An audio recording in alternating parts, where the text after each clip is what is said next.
চাওক কংগ্ৰেছৰ যে গোটেই এপ্ৰ'চটোৱে প্ৰ' পাকিস্তান আৰু তেওঁলোকে যে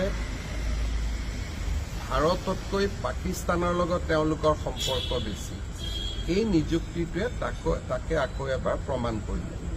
দ্বিতীয়তে, কংগ্ৰেছত ভূপেন বৰাই হওক বা আন কোনোবাই হওক, হিমন্ত বিশ্ব শৰ্মাই হওক, ভূপেন বৰাই হওক, যিকোনো সৰু ঘৰৰ পৰা থকা মানুহ বা সৰু ঘৰৰ পৰা ওলোৱা মানুহ যে ইয়াত ৰাজনীতি কৰিব নোৱাৰে, সেই কথাটো আজিৰ নিযুক্তিটোৱে আকৌ এবাৰ প্ৰমাণ কৰিছে।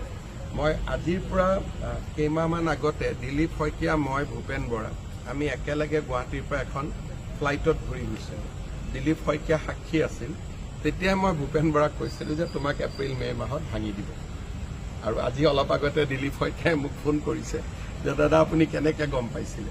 কাৰণ তেওঁলোকে যেতিয়া এটা সময় থাকে, যেতিয়া পাৰ্টিটো ভাঙি যায়, তাক ভাল কৰাৰ কাৰণে আপোনাৰ মোৰ দৰে সাধাৰণ ঘৰৰ মানুহক ব্যৱহাৰ কৰিব।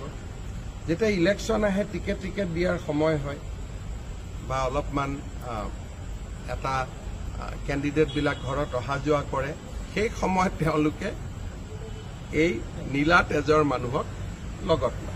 কিন্তু আমাৰ কাৰণে এটাই ভাল যে এতিয়া 10 ছেপ্টেম্বৰত যিখিনি কথা প্ৰকাশ পাব, তাৰপিছত মই ভাবোঁ যে গৌৰৱ গগৈ এজন ব্যক্তি হিচাপে আগতে উত্তৰ দিব লাগিলহেঁতেন, সংসদ হিচাপে উত্তৰ দিব লাগিলহেঁতেন। এতিয়া গোটেই পাৰ্টিটোক লৈয়ে ডুবিব। গতিকে ভাল কথা, আমাৰ কাৰণে সহজ হৈ গ'ল। পাৰ্টিটোক লৈয়ে ডুবিব, গতিকে আমাৰ কাৰণে বহুত সহজ হ'ব।